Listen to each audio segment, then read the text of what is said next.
Hey everybody, Dan and Jax here, and it is time for some movies. Yeah. So last week we watched Poltergeist, and this week we're gonna watch Poltergeist II, The Other Side. This one's made in 1986. Are you ready to watch it? And again, we're gonna still do that whole play-by-play. I think we're gonna do the play-by-play for the whole Poltergeist series, and then we'll go back to the other way. Are you cool with that? Yeah, okay. Let's get to the movie. Say bye. Say bye-bye. Bye-bye. Okay. So we started Poltergeist 2.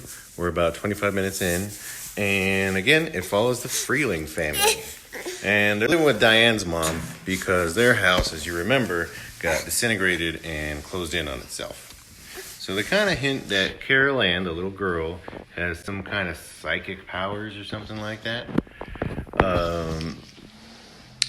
And she's living with her grandma. She's drawing pictures of scary people. Well, one scary person, like an old man. And then the grandma dies. And she knew it. She knew the grandma died before she died. She called her up on a toy telephone. It was pretty interesting. But we'll get back to the movie. All right, bye. All right, folks. So soon after grandma died, the kids are sleeping in their room, and these toys start going crazy. Like, uh-oh, here we go again. Same thing like last time. And the kids are screaming, Carol Ann's crying, the parents rush in, and you know what they're thinking, like, oh my God, we just escaped this. But they didn't take her. And Carol Ann says they're back. Oh, yep, for sure, it's on. And then right after that, they get a little message from Grandma from beyond the grave. She possesses some other woman and tells them to be strong. And then they meet Taylor, a Native American man who's friends with the little munchkin girl, Tangina. And he says he's going to help guide him through this whole situation. Right? So after they meet Taylor, Carol Ann and Robbie are playing outside. And then here comes this old man looking like a priest, an old holy man. He comes walking up slowly, singing hymns. I don't know, he might be Jehovah's Witness. You know how it goes. But it's weird. The ominous music starts playing. The dog doesn't like him. It starts raining. And he starts warning the family about how the Indian Taylor is dangerous and they need to stay away from him. So, you're gonna die in there! All of you! You are gonna die! you know, he's probably the bad guy. Oh, and also it seems like Diane might be clairvoyant too, because she got some visions of this old holy man being evil, right? All right, back to the movie. Had to pause the movie, folks. We'll be right back after a short nap. Say bye.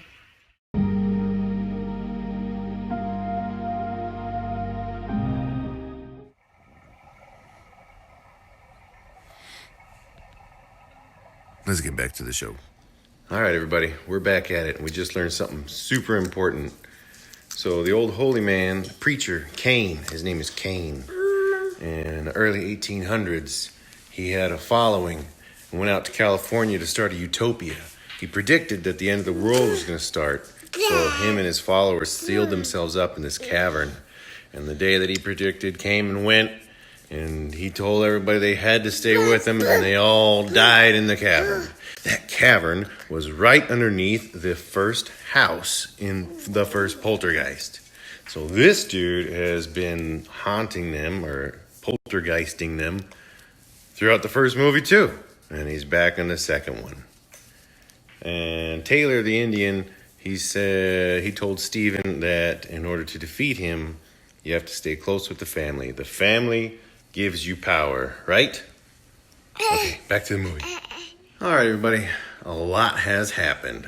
So Steven's trying to get close with the family because Taylor told him, hey, family brings you power. And they're not having any of it because, life sucks. They're getting haunted right now and everything's all crazy. But he's still trying to be positive, and they're not having it, so that makes him depressed, and he starts drinking tequila. And this is the tequila with the worm in it. So he's chugging it down, chugging it down. He drinks the worm, and as the worm's going into his gullet, we see that the worm's alive, and it's possessed by Cain. Well, as soon as he chugs that down, now Steven starts acting like Cain, starting getting really close with Carol Ann and saying some really bad things, trying to split the family apart. That crazy Cain. Anyway, Steven starts gagging this thing up, losing like 40 pounds coming out of his mouth. So he's gagging this thing up, puking it out. It's coming out huge. And then this worm with the Cain's face is squirming around and getting out of the house. And they're trying to get the kids and get out of there. And things are coming out of the ceiling. And dead people are coming out of the closets. You know? And then they rush to the car. And that's where Carol Ann is. She's hiding in the car because Taylor told her the car is the only safe place. They're trying to start up the car, getting the dog. The whole family's there. Power tools are going crazy, possessed. They watch a chainsaw slowly move in front of the vehicle and then start to take down the vehicle. How are you going to just watch it? You just sit there and watch it.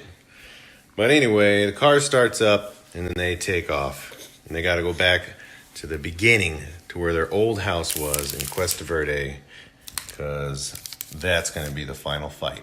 Oh man, what a ride. The movie just ended. So they're headed back to Cuesta Verde to have this final fight with Cain. And guess who meets them there? It's Tangina, the little magical munchkin. And she's saying, oh, we're going to go down in the cavern. We're going to have this final battle. Be wary. Stay with the family.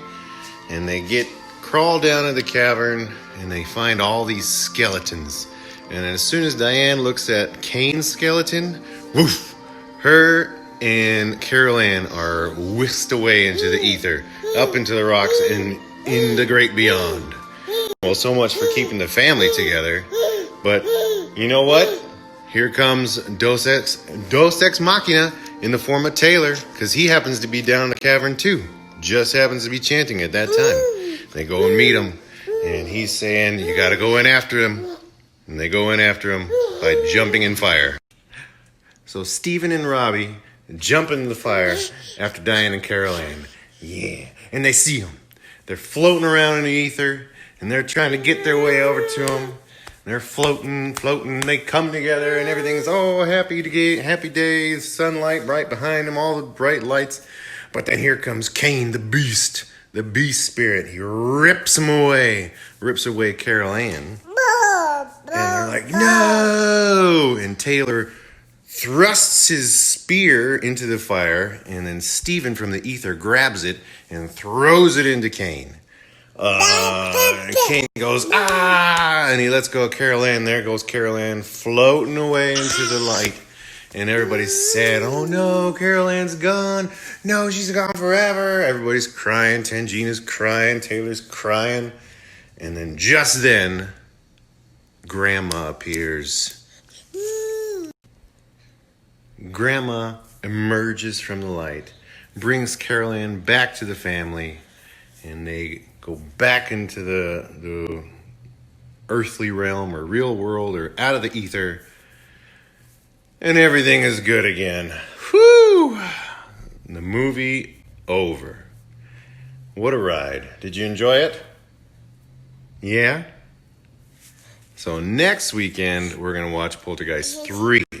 And that's the last one of the series. Right? All right. Say goodbye. Say bye-bye.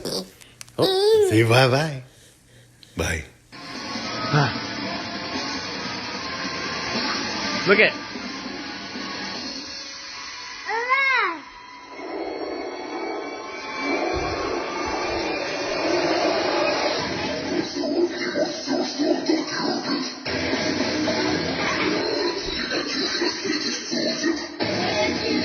It's not over. What? It's not over.